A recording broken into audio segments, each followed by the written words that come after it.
Hey everybody, Gigi Barnett here from Stories Sell Your Brand. Welcome to our Facebook group. Get your name out there. I'm so glad you're here and that you have signed on to spend some time with us.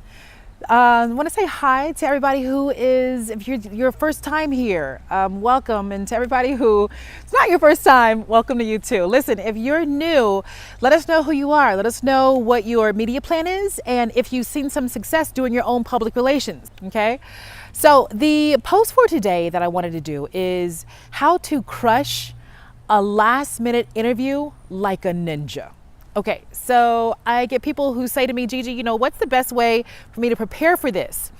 And I'm gonna give you 3 things to do beforehand, 1 thing to do during the interview, and then 1 thing to do after the interview, okay? I'm just gonna kind of grab my notes here so that I can be on task here. Okay, so the first thing you wanna do is you want to get a handle on the jitters. Sometimes, having a little bit of nervousness adds to the energy to what you're saying, which is really good. But sometimes when you have too much, now you're gonna look like a deer in headlights, and that's what you don't want. You don't want to look nervous. You don't wanna look like you don't know what you're talking about. Just know that you're going to crush this. How do I know that? The proof?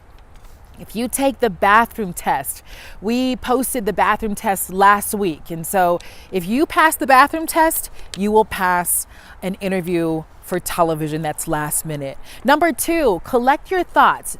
So before the interview begins, just go ahead and jot a few things down that you want to say. Maybe if you pitch that story idea, you'll know what you want to say throughout the interview. But if it's last minute one, just go ahead and jot down, okay, I want to get this out. I want to talk about this. 2 or 3, no more than that, because really the time won't allow you to do that. But just make sure that you have a few ideas of points that you really want to hit hard. Number 3, just remember, a good interview is like a good conversation. So if you think of the audience like a fly on the wall, they're going to listen in, they're going to get some good information, and then they're going to fly off.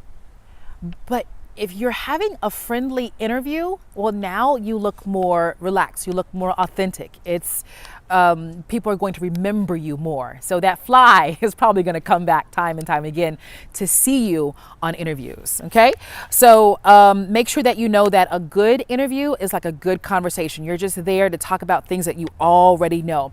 Sidebar to that, I get people ask me all the time, Gigi, where do I look? And what do I do with my hands? Okay, here's where you look. You look at the interviewer, look at the host, because when you're looking at the host, then if in your peripheral vision, the cameras that are there will kind of melt away, they'll disappear. And that's gonna help you with that nervous feeling. So when, like I said, you're having a conversation. So when you're having a conversation, do you talk to somebody like this when you're having a conversation? No. You look at them. Okay, so that's where you look at the interviewer. With your hands, if you use your hands like I do, you want to use them. Don't give me jazz hands because that's too much, right? You just want to use your hands. This is going to help bring out the authenticity of who you are, right? The realness of who you are, because you are being yourself. You're using your hands. If you have them down by your side, you don't look natural, okay? So loosen up, use your hands if that's what you do, and make sure that you look at the interviewer and have a very friendly conversation. Number 4, this happens before the interview begins. Get a checkup from the neck up. Check your hair, check your makeup. If you want to say, hey, can I get 5 minutes to kind of do my makeup, maybe check your hair, flyaways. TV is a visual medium, and so people, they tune into the way you look first.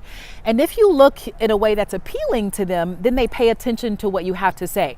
But if you get rid of all the distractions like flyaways or, just kind of not looking your best on camera, then they focus on that. For whatever reason, they focus on the way you look and they don't listen to what you have to say. So if you want,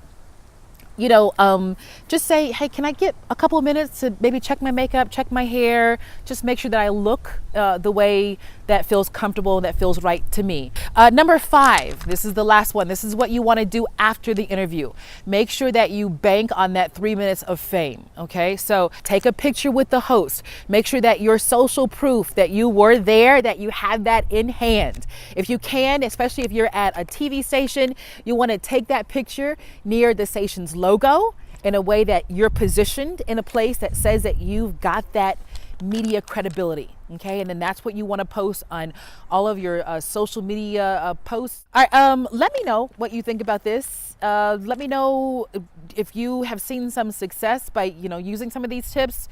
If you're, how you got rid of the nervousness during your first interview, or maybe your 100th interview, what you did about hair and makeup. We want to know. And if you want to know more information about Story Sell Your Brand and how we help coaches, consultants, authors, speakers get their name out there, head over to storysellyourbrand.com.